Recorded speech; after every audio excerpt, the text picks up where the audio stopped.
Depending on what time period you're in, how you invest needs to change. You need to adapt with the market. You need to take what the market is giving you. You need to do stuff that's working today, not stuff that worked 3 years ago.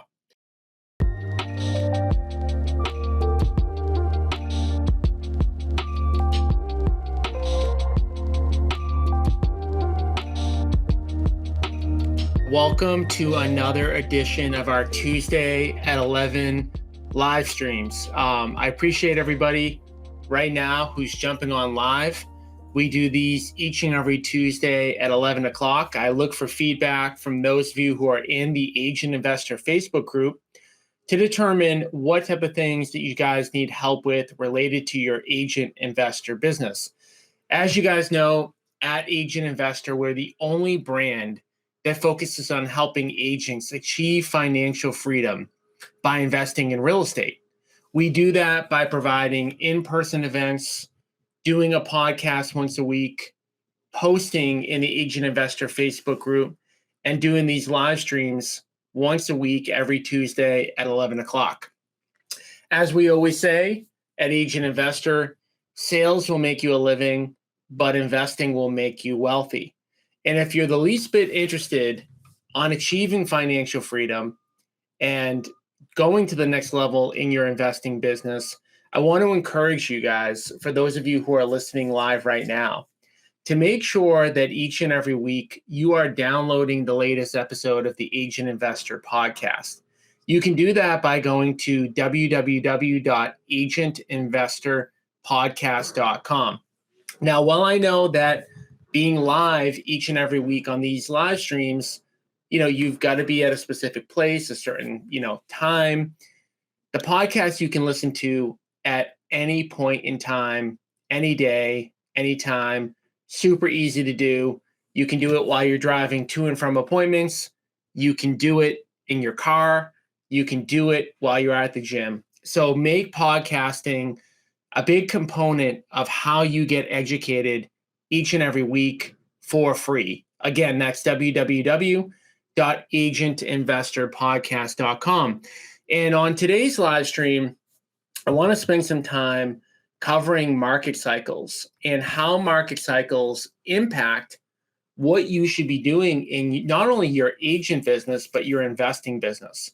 And we're going to talk about some of the past market cycles. I want to go back to kind of a 20-year look back to talk specifically about like what happened in the past 20 years in real estate, how that impacted how we should invest, what was easy to invest in, so that you're not swimming against the tide and you're swimming with the tide, right? Real estate investing is hard enough as it is, but to go with the wind coming at you is never, ever a good idea. So I'm going to go back again, going back 20 years, all the way to 2003, to talk about what the real estate market looked like and what the opportunities were so that we can start to get a glimpse of what we should be focused on in the future. Okay, so I want to go back to, I'm going to call this the 2003 to 2007 era. 2003, 2007, I'm going to name it the high price, low cash flow era. Okay, so let's talk a little bit about what was going on from 2003 to 2007. For those of you who are not in the real estate market, you may not know this, but for those of you who were, you'll remember that 2003 and even, going back a little bit before that, up until about 2007 was the no doc, anybody get a loan time period. That was when literally you could walk into a mortgage broker's office, you could tell them that you had no job or no income that you could verify. Actually, you couldn't say you had no job, but you could say, I don't have verifiable income. I'm going to put down on a piece of paper what I make, and you're going to give me a loan based on what I'm just telling you that I'm going to make. And they called those stated income loans. So that was a time period, and I don't think this has ever happened before in history, and why every time period is a little bit different.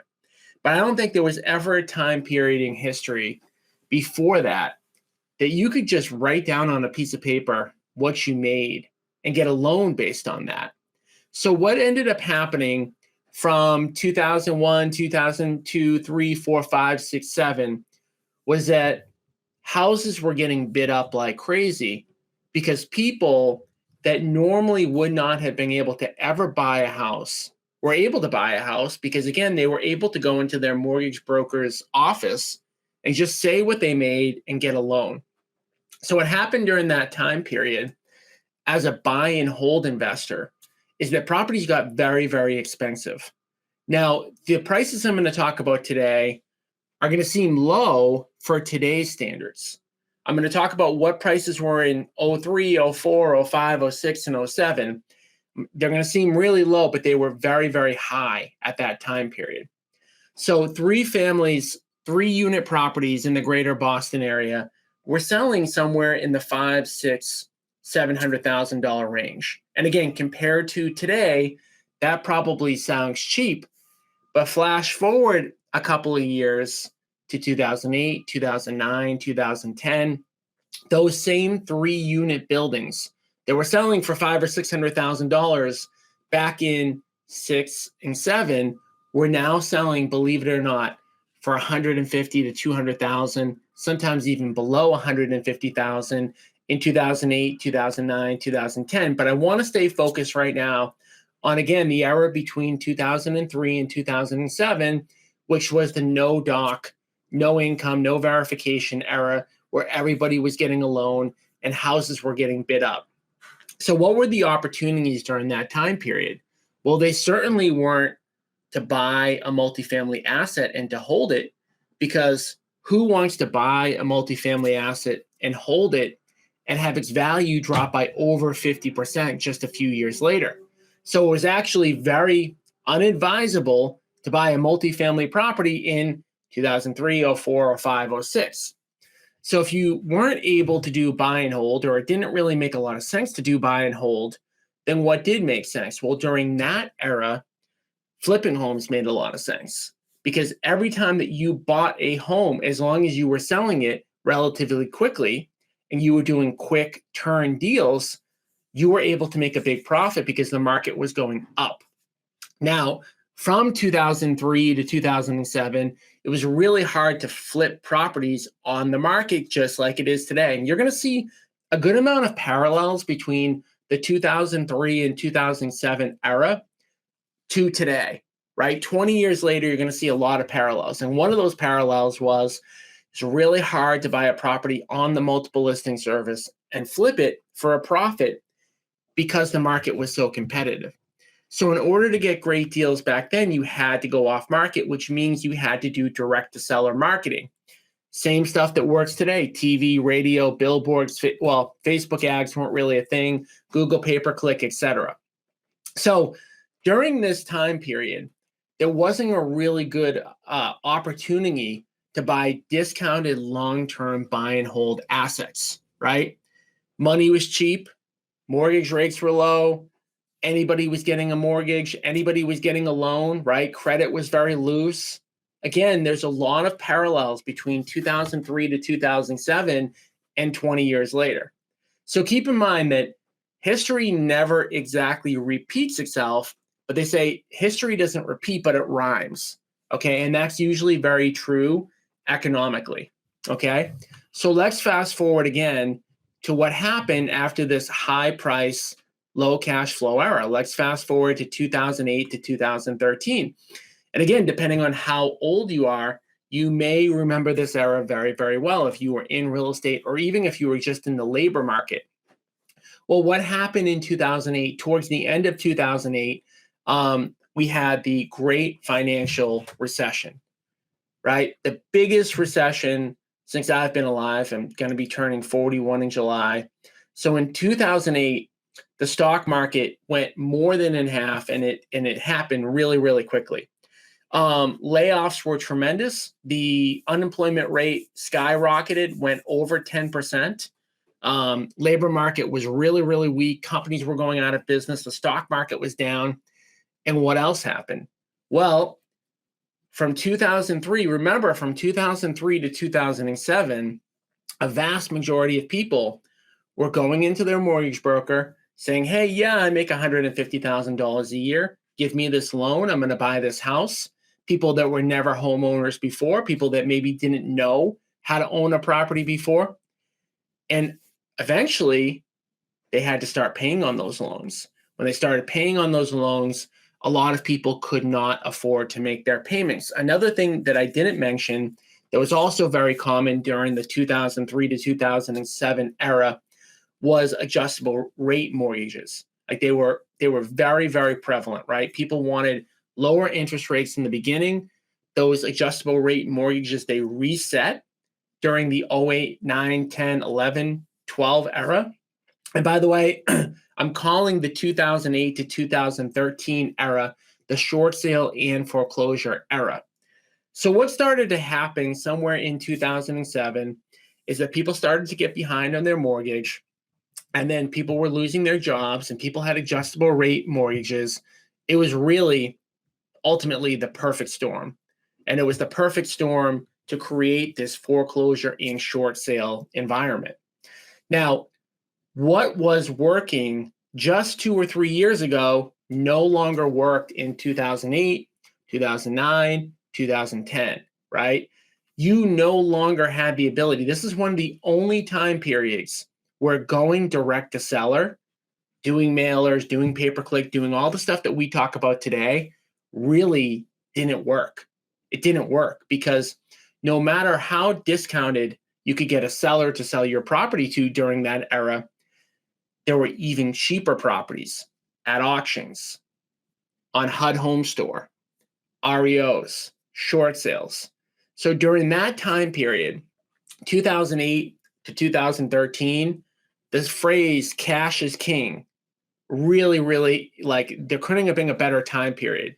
And in fact, from 2008 to 2013, almost no matter where you were in the country, no matter what type of real estate asset you bought, you could go right on the MLS. You could basically throw a dart at any multi-unit property, at any single family, at any condo, and you were basically getting a deal. You were getting a deal for doing nothing. You didn't have to market to sellers. You could just show up at an auction. And I remember showing up at auctions and having properties in the greater Boston area, 3 units selling for $100,000, $110,000. Properties that legitimately would sell for $1 million today were selling for $125,000 at the auction. Okay. So again, one of the main principles that I want to kind of address today and make sure that everybody who's listening understands is that depending on what time period you're in, how you invest needs to change. You need to adapt with the market. You need to take what the market is giving you. You need to do stuff that's working today, not stuff that worked 3 years ago. So again, in 2008, 9, and 10, if you were still spending money going direct to seller, if you were doing stuff that worked in a previous era, you were actually getting worse deals than if you just went on the MLS or just went to auctions. From 2008 to 2013, you didn't need to have a marketing budget. Your marketing budget could be zero. However, during that time period, again, getting back to the cash is king phrase, you needed to have cash. So one thing, again, where, history may not exactly repeat, but it rhymes, right? You may have been best off during the 2003 to 2007 era doing quick turn flips and making sure that you had capital on the sideline for the 2008 to 2013 era. Or you might have benefited in the 2003 to 2007 era from building up a list of people who could give you capital, right? Building up capital partners during that time period. Again, I think we may be seeing some parallels from what happened in 2003 to 2007 to what might happen from 2023 maybe to 2027 or 2023 to 2026. And again, nobody knows the future, but again, a lot of times history rhymes. It may not repeat, but it rhymes, okay? So from 2008 to 2013, we talked about the fact that auctions worked, short sales worked, REOs worked. You didn't need to go off market. buy and hold flips, small buy and hold flips worked really, really well. I mean, imagine this. Imagine if during the time period from 2008 to 2013, 8, 9, 10, 11, 12, 13, imagine during a 6-year time period, every single year you bought a 3-unit building in Boston, and let's imagine that that property cost you $200,000. 6 properties, $1.2 million. What would those 6 properties be worth today? You would have 1.2 million. You would have paid $1.2 million, and you probably would have had about $5 million of real estate. So buying 6 properties and just waiting 5, 6, 7, 8, 9 years, you could have a $4 million plus net worth. Now let's reverse that for a second. And this is why timing matters so freaking much. Let's say that you had bought those exact same 6 properties from 2002 to 2008. You probably would have paid on average for those 6 properties. You probably would have paid somewhere in the neighborhood of about $500,000 each. So that means you would have been into those properties for $3 million instead of waiting and being into them for $1.2 million. A differential of $1.8 million by actually just being patient, okay? And being patient and waiting for the right time. You guys know that we have an event coming up next Tuesday at 11 o'clock that I hope that you're all registered for. I've put this, in the Agent Investor group. I put this on my Facebook profile. I've put this on LinkedIn. Next Tuesday from 11 to 2 o'clock, we're going to talk about why small multifamily investing may not make sense right now, and basically what you should be investing in moving forward. So if you're not yet registered for that event, I would strongly encourage you to do so. Again, it's all over my personal Facebook profile. It's all over the Agent Investor Facebook group. Just click the link and just register. Now, again, going back from 2008 to 2013, I mean, you could have, very easily just bought any property on the MLS, on auction, whatever. Wouldn't have mattered. Now, let's flash forward to 2013 to the 2019 era. I'm going to call this the off-market direct-to-seller marketing era. So one other key principle that I want everybody listening to understand and be aware of is that in a lot of cases, people are behind the curve, right? They're doing what somebody did 2, 3, 4 years ago. They might be seeing what a successful investor is doing today, and then they do it 2 or 3 years into the future. Like I can remember from 2008 to about 2012, I would probably carry somewhere around 30 to 50 short sale listings at any one given point in time. And I remember going on appointments in 2009 and 2010. And I remember going to the seller appointment, talking to them about what a short sale was. And I remember them telling me what other realtors were telling them, that they couldn't sell their home because they didn't have any equity, or that they had to just let their house go to foreclosure. And I remember talking to other real estate agents during that era, and other real estate agents and investors not understanding the power of short sales, not understanding how to execute short sales. And again, the ironic part, and this is just true in most aspects of investing, not just real estate investing, is that by the time most people in the market understood how to do short sales, call it 2012, 2013, 2014, when every agent, when every investor knew how to do short sales, all of a sudden there weren't any short sales left. And that's kind of the crazy part. So it's really important, again, just a fundamental thing is that you have to be ahead. Doesn't mean you have to be forward-looking 50 years into the future, but you have to understand what is the best way to make money today, not multiple years ago. Because from 2013 to 2019, which I'm going to call, again, the direct-to-seller marketing era, when REOs, when short sales, when they dried up, how were the very best real estate investors getting deals? The very best real estate investors were getting deals doing direct-to-seller marketing. So doing mailers, doing pay-per-click, doing Facebook ads, all of that stuff. And I remember when I first started doing direct-to-seller marketing, I had a marketing budget of like $2,000 to $3,000 a month. And that was enough to keep me busy. And I remember telling other people during that time period that I had a marketing budget, and people thought I was crazy spending $2,000, $3,000, $4,000 a month, which I eventually, continued to increase over the next few years. But when I was starting out doing direct to seller marketing, most people thought that was crazy. But you needed to do direct to seller marketing because guess what? Now at every auction, there were 50 investors. There weren't 5 investors anymore. There were 50, right? And on the MLS, instead of being able to get a great deal just by clicking around and calling a few agents, that deal was no longer available.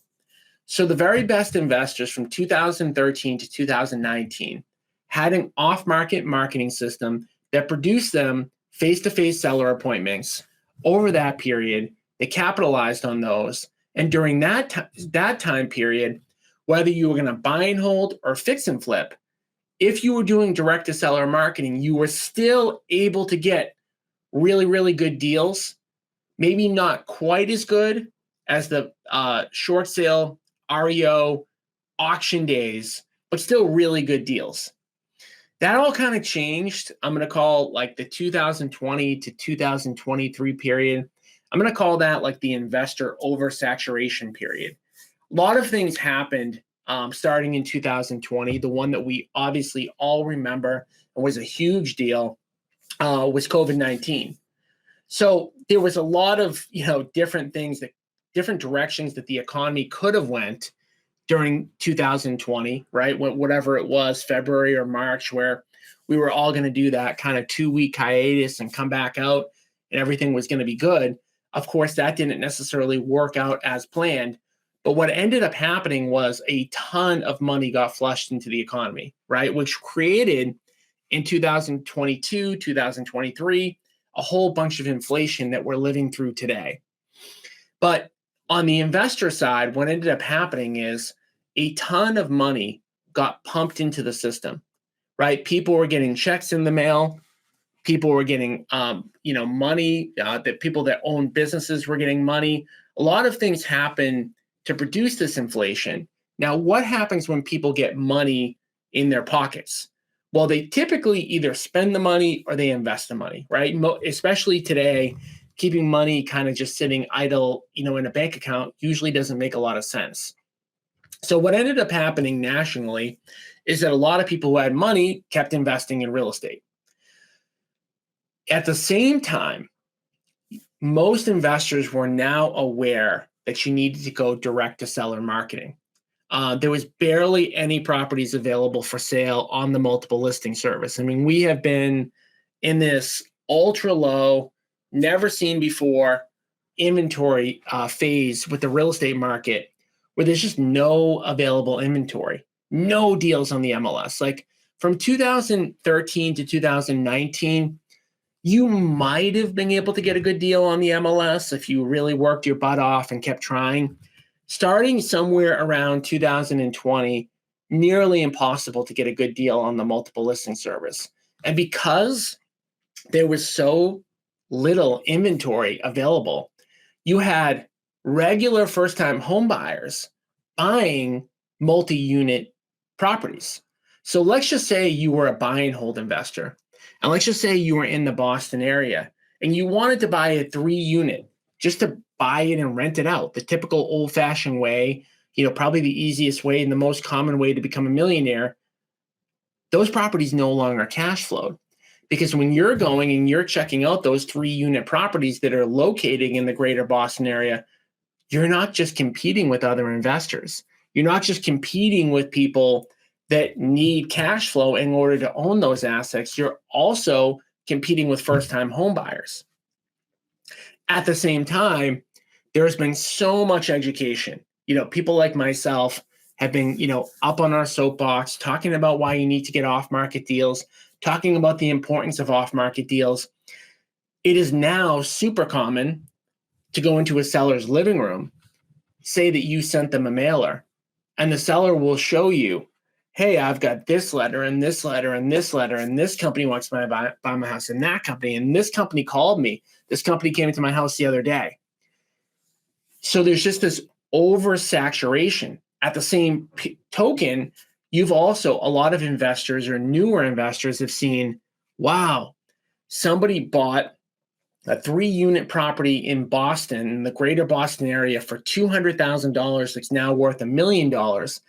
Let me buy that property for $1 million, and a few years later, it's going to be worth $2 million.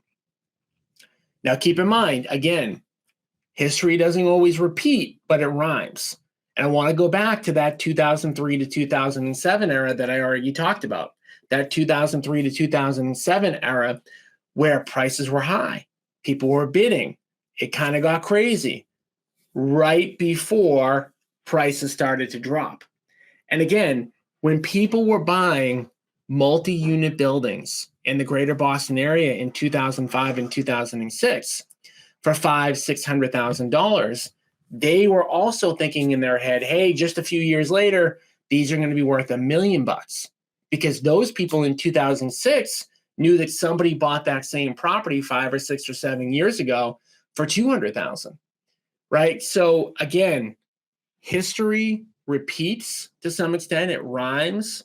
I shouldn't say it repeats, it rhymes. So during this era, from 2020 to 2023, it's been very challenging to fix and flip houses profitably because there's so much competition. You can't get them in auction anymore. You can't get them at MLS. But even when you're going direct to seller, there's a lot of competition. Now, as I say this, I'm definitely not discouraging people to try to get deals off market. I'm not saying that off market doesn't work. I'm just saying that we're starting to kind of get to a point where the competition is so great that you're kind of, again, fighting against the tide. So that kind of, gets us to the point where, well, what's going to happen now and into the future? Which, again, we have no crystal ball. Like, we cannot say what is going to happen tomorrow. We can't say what's going to happen 1 year into the future. But getting to the phrase that I keep saying, history doesn't necessarily repeat, but it rhymes. We have shifted, our company has shifted our investing strategies to adapt, right? So again, when we adapted back in 2008 and 2009 to say, hey, we want to go after short sales and REOs and auctions, and nobody was yet. Or when we adapted and said, hey, short sales and auctions and foreclosures are over, we need to go direct to seller in 2013. And when we're adapting now to say, hey, like, going off market is much more challenging. How do we still make a ton of money in the investing world from 2023 onward? We're going to talk about that at the upcoming event on Tuesday. It's Tuesday at 11 o'clock, 11 to 2 p.m. It's in Braintree at the Widowmaker Brewery. The event is completely for free. For those of you who have not signed up yet, again, I highly encourage you to sign up by going onto the Agent Investor Facebook group, by going onto my personal profile and clicking on the Jot Form link. I think if you're listening to this, there's no doubt you know how to register for that event. But we're going to talk about the stuff that's working today, and then we're going to talk about what we think is going to work in the next several years. And it may not be what you think, and it may not be stuff that I've necessarily talked a lot about on my podcast or on the live stream. It's going to be new information. We're going to have 3 segments. I'm going to be talking at 2 of them, and we're going to have a guest speaker for 1 of them. And I want to encourage you all to take the time, in your day to make sure that you attend that event. I know that giving up, 2-3 hours of your day is a lot, but I also know that picking the wrong strategy is detrimental. Again, thinking back to the 2004, 5, 6, 7 era, when people were rushing into multifamily, buying them up, snapping them up, only to have prices fall by more than 50% just a couple years later. You have to invest smartly. It's not just about working hard. It's probably more about working smart than it is about working hard. So I want to encourage you all to make sure that you attend. And again, I don't want to sit here and say that I know everything and that I can predict the future 100%, but I do know that my livelihood depends on me making the right investment decisions, not only for myself, for our capital partners, and for the people that we work with, people that are in our inner circle, people that are in our brokerage. So I want to encourage you guys all to attend that event. And if you guys have any questions in the meantime, let me know. I do love talking about this market stuff. I think it's so interesting to think about like all the economic variables and how they're going to impact stuff. What's going to happen with inflation, and how is it going to impact things in the next few years? Where are mortgage rates going to go, right? Where are mortgage rates going to go in the next year to 2 years, right? While not 100% predictable, you can definitely forecast out what direction they might be going in. You can definitely forecast out, where inflation, the direction for inflation. You can definitely forecast out where unemployment might go, right? Just simple example, it's very, very unlikely that unemployment is going to go lower, right? It's very likely over the next 2 or 3 years that it's going to go up. And how does that impact how we invest, right? So whether it's employment, inflation, mortgage rates, buyer sentiment, affordability, rent versus own, we're going to be talking about all of that stuff next Tuesday at 11 o'clock. So again, I want to thank you guys for jumping on today. And again, I want to encourage you all to make sure that you're listening each and every week to the Agent Investor Podcast, www.agentinvestorpodcast.com. Even if you can't attend all of our in-person events, by listening and tuning into the Agent Investor Podcast, you're going to get a ton of great information that you can absorb, whether you're just driving in your car, whether you're at the gym, no matter what you're doing. So I appreciate all of you guys jumping on today, and I will see you next Tuesday at 11 o'clock in Braintree.